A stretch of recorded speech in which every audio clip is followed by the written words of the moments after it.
तो वस्तुतः संस्कृत शास्त्रों में वर्षा पर, विशेषकर ज्योतिष के शास्त्र और जो कृषि से संबंधित हैं, हमारे ग्रंथ जैसे भद्रबाहु संहिता इत्यादि में वर्षा पर बहुत अधिक विवरण में प्राप्त होता है। और यदि वर्तमान में जब हमारा मानसून इतना अधिक परिवर्तित हो चुका है और हमारा मानसून जो भारत भारत का है, जो कि समुद्र से उठने वाली हवाएं जब अपने अंदर जल को भर करके बादल के रूप में जाती हैं और हमारे पूर्वोत्तर में वो अराकान योमा जो हमारे बर्मा जो म्यांमार की सीमा का जो पर्वत है, उससे उसके शिखरों से टकराती है और टकरा करके वे एक यू शेप बनाते हुए फिर हमारे हिमालय के चोटियों से टकराते हुए वो पूरे संपूर्ण उत्तर भारत में वर्षा करती हैं।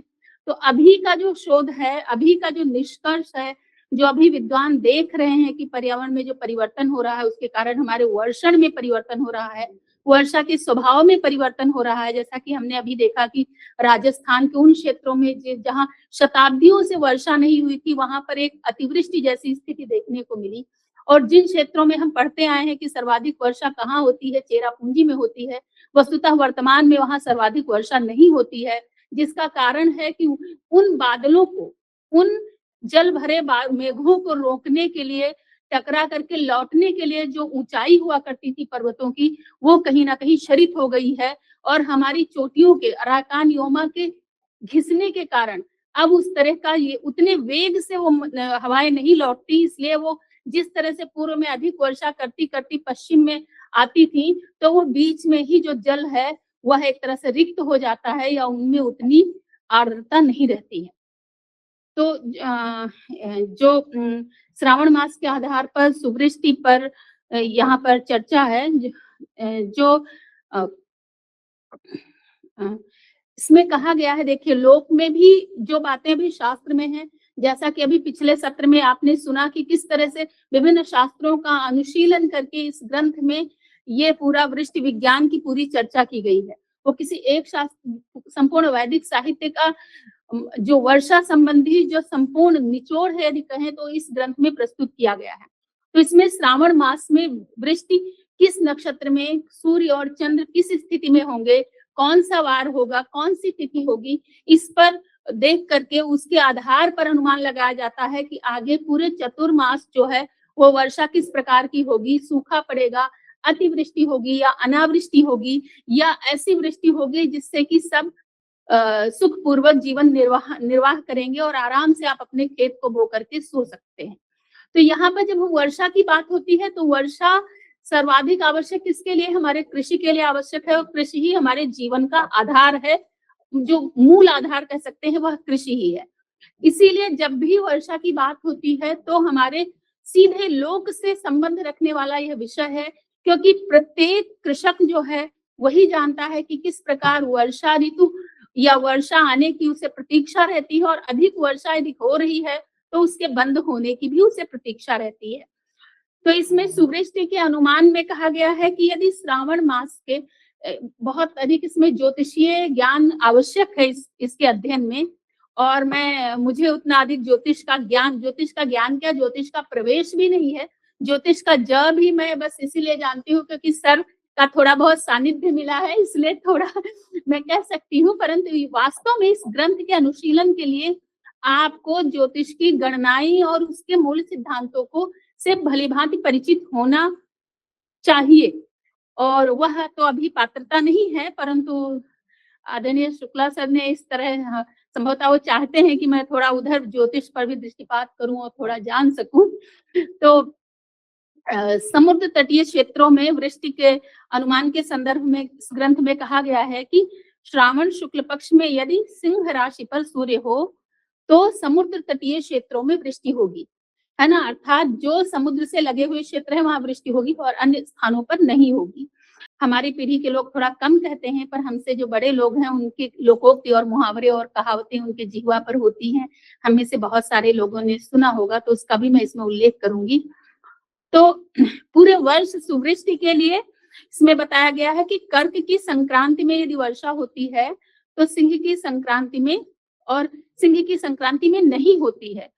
और इसके अतिरिक्त जो कन्या की संक्रांति है उसमें बिना वायु चले वर्षा होती है, अर्थात एक पत्ती भी ना हिले और वर्षा हो। तो ऐसी स्थिति में क्या होता है कि पूरे वर्ष एक अच्छी वर्षा होने का अनुमान रहता है कि उस वर्ष अच्छी वर्षा होगी। कर्क राशि पर यदि सूर्य का प्रवेश हो तो उसके समय यदि बृहस्पति की पूर्ण या चौथाई दृष्टि उसके ऊपर हो तो उस वर्ष भी अच्छी वर्षा होती है। श्रावण जो माह है वो मूलतः वर्षा का माह माना जाता है। आषाढ़, श्रावण और भाद्रपद 3 जो है वर्षा के मुख्य महीने माने जाते हैं।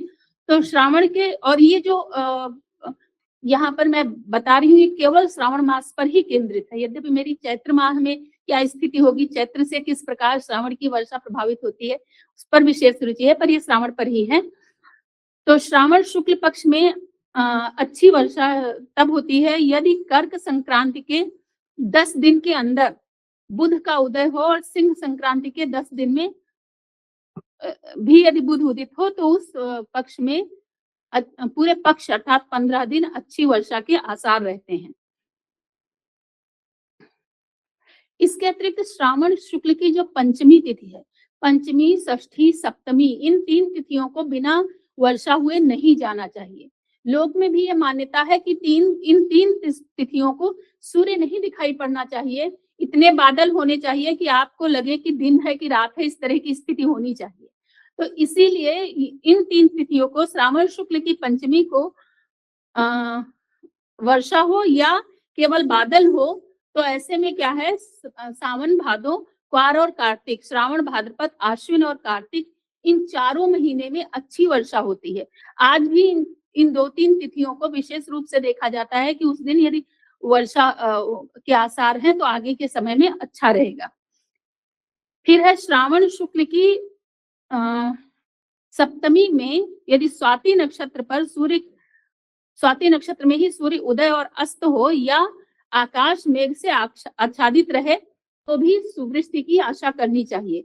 इसके संदर्भ में घाघ और भट्टरी भी कहते हैं कि एक पानी जो बरसे स्वाति, कुनबिन पहिरे सोने के पाती। अर्थात स्वाति नक्षत्र में यदि एक भी पानी अच्छे से वर्षा हो गई तो जो कृषक की पत्नी है वो सोने की पत्ती का एक आभूषण जो हाथ में पहना जाता है वो पहनेगी, क्योंकि उस इतनी सुख समृद्धि कृषकों के घर आएगी, उनके इतना अधिक धन धान्य की उत्पत्ति होगी। फिर एक इसी पर घाघ और भी कहते हैं कि श्रावण शुक्ल सावन अवधि में सावन ही कहते हैं, सावन शुक्ल सप्तमी छिपके उगही भान, तौल नए मेघा बरसी हैं जो लो देव उठान। यदि श्रावण मास के शुक्ल पक्ष की सप्तमी को भानु अर्थात जो सूर्य है वह छिप करके उगे, अर्थात वह मेघाच्छादित हो तो इतनी वर्षा होगी कि देवोत्थानी कार्तिक माह में जो देवोत्थानी एकादशी होती है उस देवोत्थानी एकादशी तक वर्षा होगी। इसके अतिरिक्त एक और भी घाघ की कहावत है जो लोक में बहुत प्रसिद्ध है, सावन शुक्ल सप्तमी बादल बिजरी होए, करी खेती पिय भवन में निश्चित रहिए सोए। एक पत्नी अपने पति से कह रही है कि यदि श्रावण के शुक्ल पक्ष की सप्तमी को बादल छाए हुए हों और बिजली कड़क रही हो, अर्थात वर्षा के पूरे आसार हो या वर्षा हो रही हो, तो आप कृषि मतलब बो दीजिए खेत और आराम से आकर घर में सोइए, आपकी खेती को कुछ नहीं होगा, अच्छी फसल उत्पादन होगा। यही बात कहा गया है, उसमें भद्रबाहु संहिता में भी यही बात कही गई है कि यदि इस दिन श्रावण शुक्ल की सप्तमी को वर्षा होती है तो उस दिन क्या है कि शूद्र वर्ग का काम बहुत बढ़ जाएगा। अब उसका यदि कोई वर्ग संघर्ष की बात करे या ब्राह्मण, क्षत्रिय, वैश्य, शूद्र की बात करे तो उसमें कुछ भी देख सकता है, पर यदि वहां देखा जाए तो उसमें यह अर्थ है कि जो लोग अपने हाथ पैर से काम करते हैं, शारीरिक श्रम करने वाला वर्ग है, उसका काम बढ़ जाएगा। क्यों बढ़ जाएगा? क्योंकि अच्छी खेती होगी तो आपको खेत काट कर खलिहान में ले जाना पड़ेगा, पूरा उसमें लगना पड़ेगा। तो इस तरह की बातें अन्य ग्रंथों में भी हैं और ये यदि अन्य ग्रंथों में भद्रबाहु संहिता तो बहुत बाद का ग्रंथ है, उसमें यदि आई है तो कहीं ना कहीं उसका जो पूरा सूत्रपात है वो कहाँ से आया होगा, वो वैदिक साहित्य से ही आया होगा। और यहाँ इस ग्रंथ में समस्त साहित्य का पूरा अन्वेषण करके उसको एक स्थान पर लाकर रखा गया है, वास्तव में बहुत अच्छी बात है। और इस पर जैसा कि अभी सुंदर नारायण झा सर ने कहा था कि हमें वास्तव में शोध करने की आवश्यकता है, जिसमें कि वर्ष पर्यंत हमें देखना होगा कि किस प्रकार से, किस तिथि नक्षत्र वार को किस प्रकार से हमारे वातावरण में परिवर्तन हो रहा है वर्षा के संदर्भ में। और यदि ये किया जाए तो आज भी सत्य होगा, यद्यपि मानसून का पूरा पैटर्न जो है वो बदल चुका है, फिर भी वो सत्य होगा और एक महत्वपूर्ण शोध इस क्षेत्र में होगा। फिर है श्रावण शुक्ल सप्तमी को स्वाति पर सूर्य स्वाति नक्षत्र में वर्षा होने पर धन धान्य और समृद्धि बढ़ेगी। और श्रावण के शुक्ल पक्ष के दशमी को शनिवार हो और सूर्य सिंह राशि में हो तो प्रचुर वर्षा होगी। प्रचुर वर्षा मतलब अतिवृष्टि नहीं होगी, पर इतनी होगी जिससे कि धन धान्य में कोई किसी प्रकार की कमी ना आए। फिर श्रावण कृष्ण पक्ष के तृतीया को यदि मध्याह्न के बाद अपराह्न में उत्तर की ओर से बादल दिखें तो यह शुभ लक्षण है, अर्थात अच्छी वर्षा होगी। आज भी उत्तर दिशा का, मैं जब बात कर रही हूँ तो मैं पूरे देश की तो मैं नहीं कर सकती कि किस तरह की स्थिति है, परंतु उत्तर प्रदेश में हम लोगों के क्षेत्र में यदि उत्तर की दिशा में बादल आपको दिखे तो ऐसी मान्यता है लोक में कि बिना बरसे वो जाएगा नहीं। और वो आपको बादल दिख जाए इसके मतलब आपको जितनी आपकी भीगने वाली चीजें हैं, बाहर फसलें, सबको आप अंदर कर लीजिए, अन्यथा उनको दहन होना है, नष्ट होना है। तो यही बात यहाँ पर भी कही गई है कि कृष्ण पक्ष में यदि दोपहर के बाद उत्तर की ओर बादल दिखे तो समझना चाहिए वो शुभ है, अर्थात वर्षा होगी। श्रावण माह में कही गई है, वो माह जो श्रावण माह जो है उसको कहा गया है कि जो वर्षा ऋतु है वो चैत्र में जो गर्भ धारण करती है वह जाकर के इन सारे हमारे वर्षा जो जो इधर शरद ऋतु में जो धीरे धीरे जो गर्भ धारण करती है, चैत्र में यदि एक बूंद वर्षा हो जाती है तो वो उनका गर्भपात जैसा हो जाता है। इसलिए कहा गया है कि एक बूंद चैत माह गिरे, सहस्त्र बूंद सावन के हरे। अर्थात चैत्र में यदि एक बूंद वर्षा हो गई तो आप समझिए 1000 बूंद जो है वो सावन महीने में कम हो गई, क्योंकि उसको वर्षा ऋतु का गर्भपात माना गया है।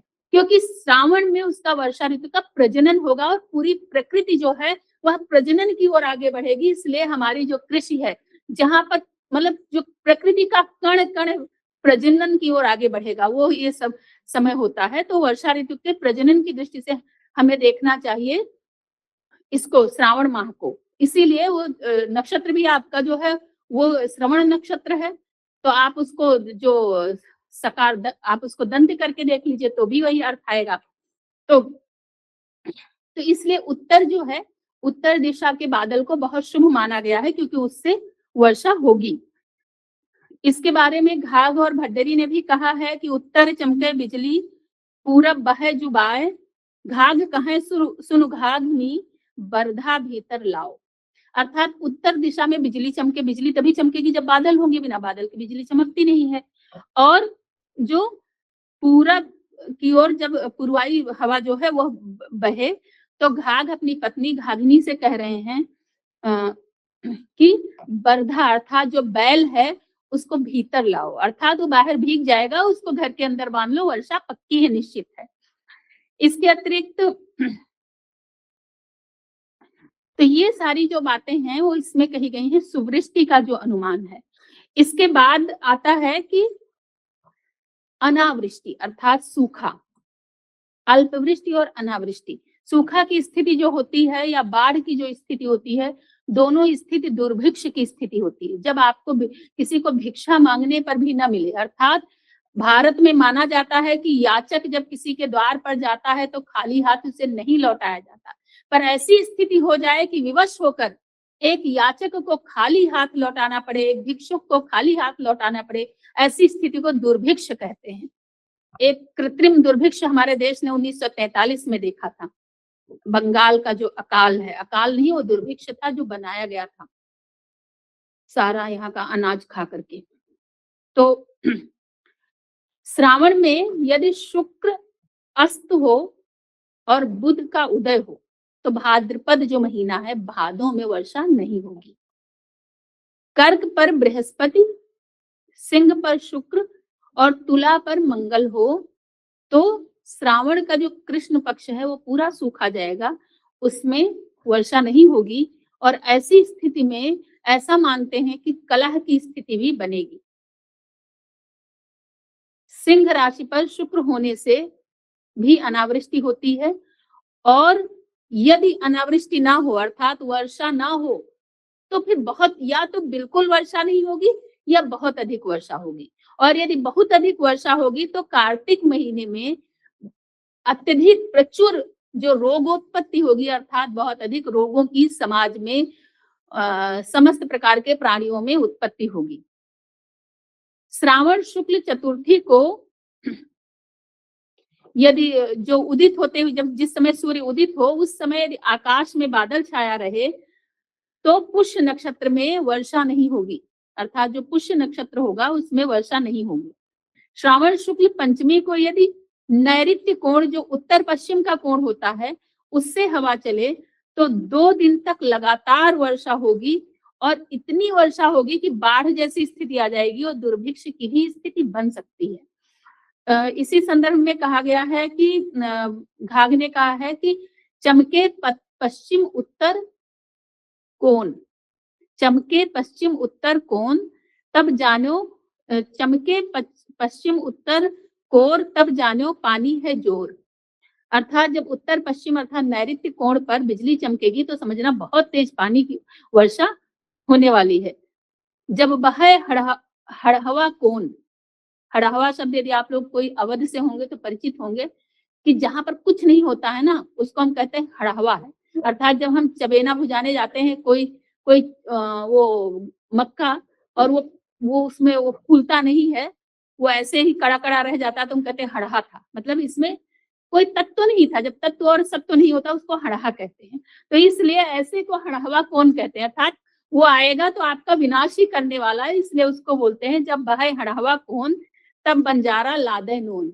अर्थात जब उस कोण से हवा बहे अर्थात उत्तर पश्चिम से हवा चले तो बंजारों से कहा जाता है कि तुम नोन अर्थात नमक लाद सकते हो क्योंकि वर्षा ऋतु में क्या है नमक गल जाता है, नमक के गलने की प्रवृत्ति होती है। तो अब उधर से हवा चल रही है नैऋत्य कोण से, वर्षा होनी नहीं है तो क्या है आराम से आप नमक का आयात निर्यात कीजिए, नमक बिल्कुल नहीं गलेगा, वो वैसे ही सूखा का सूखा रहेगा।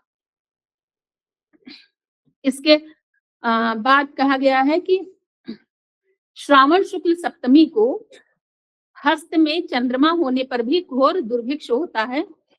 इस पर घाघ कहते हैं कि हस्त बरसे 3 होम, हस्त बरसे 3 होम, होम मतलब 3 हवन हो जाएगा, हवन को होम भी कहते हैं ना।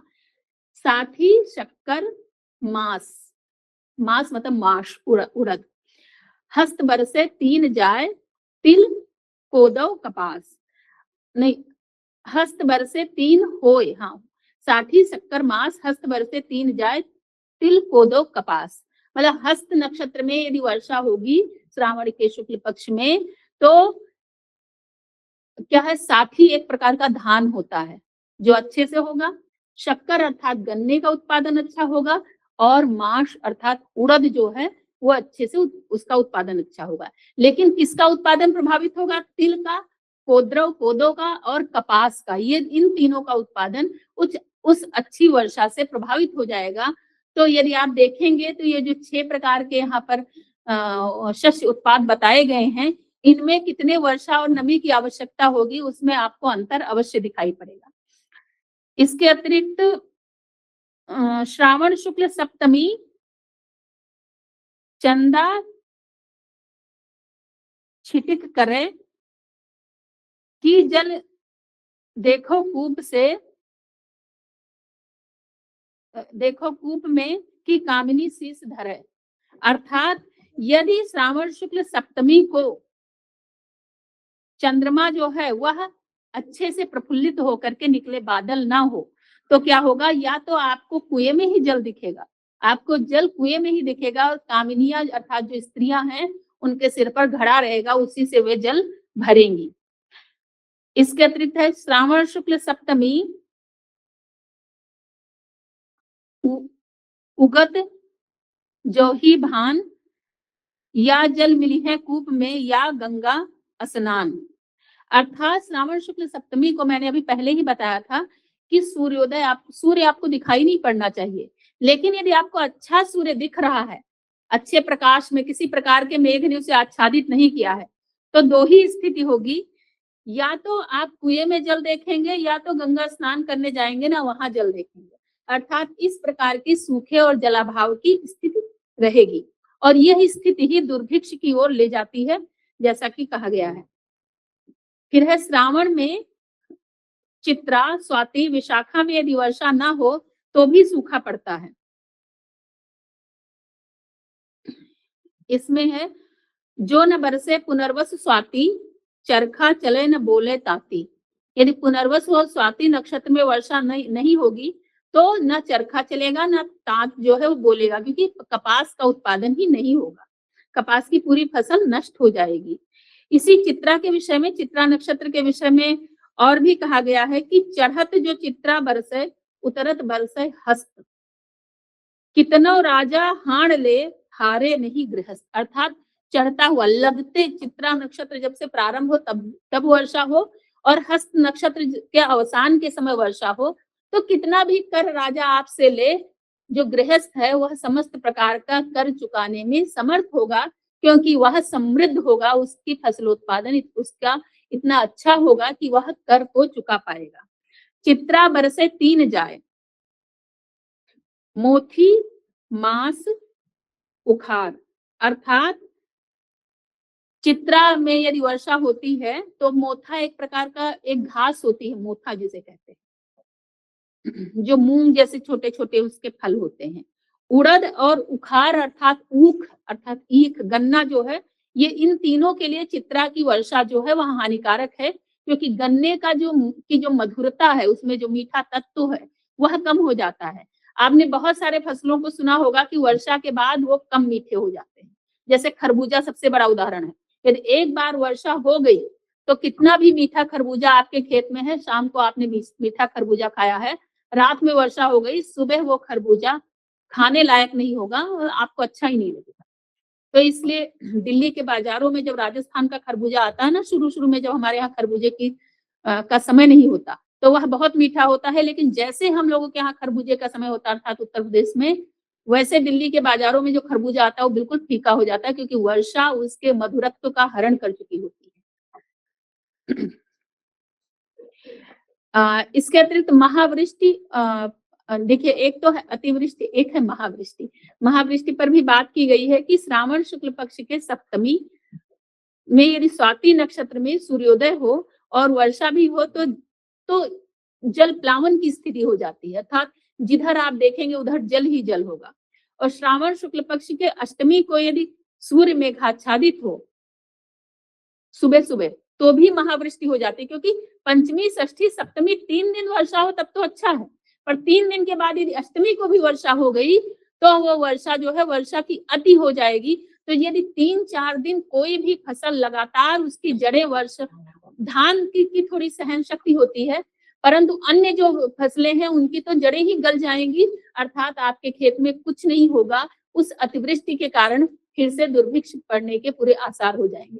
तो ना अधिक वर्षा बहुत अच्छी है और ना वर्षा का ना होना अच्छा है। अर्थात वर्षा एक ऐसी स्थिति में होनी चाहिए जो कि फसलों के लिए उपयोगी है, जिससे फसलों को बिल्कुल हानि नहीं होती है। इसलिए लगातार 4 दिन तक वर्षा कभी अच्छी नहीं मानी गई है। 3 दिन तक की वर्षा ठीक है, और उसमें भी रुक-रुक करके हो तो अधिक सही है, क्योंकि मूसलाधार वृष्टि जो है वह अनेक फसलों के लिए बहुत हानिकारक है।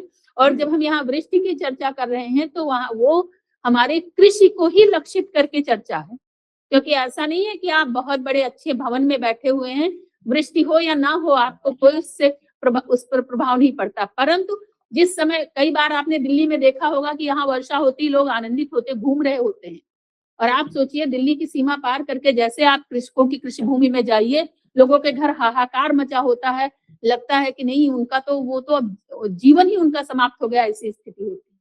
तो इसलिए यह जो पूरी चर्चा है यह उन पर आधारित है जो कि इस जीवन के नियंता है, क्योंकि बिना अन्न के जीवन चलने वाला नहीं है, और अन्न का उत्पादन हमारे का जो माध्यम है वो हमारी कृषि ही है। और कृषि भी यदि अच्छी हो उसके लिए हम सर्वाधिक जिस पर निर्भर है वह हमारा मानसून ही है, वह वर्षा ऋतु ही है। इसलिए यह चर्चा जो है वो हमारे लिए बहुत उपयोगी है और हम में से बहुत सारे यहाँ प्राध्यापक हैं दिल्ली विश्वविद्यालय में जो है, चतुर्थ वर्ष वहाँ आया है। चतुर्थ वर्ष में शोध हमें जितने विद्यार्थी उनको शोध करना होता है, तो मैं सभी से अपेक्षा करूँगी, स्वयं भी ऐसा करना चाहूँगी कि ऐसे विषय पर विद्यार्थी एक शोध के लिए ऐसे विषय लें, जितना भी वो कर पाएँगे वह ही इस विषय की प्रगति होगी और हम ऐसे विषयों को, ऐसे वैज्ञानिक विषयों को आगे बढ़ाएँ।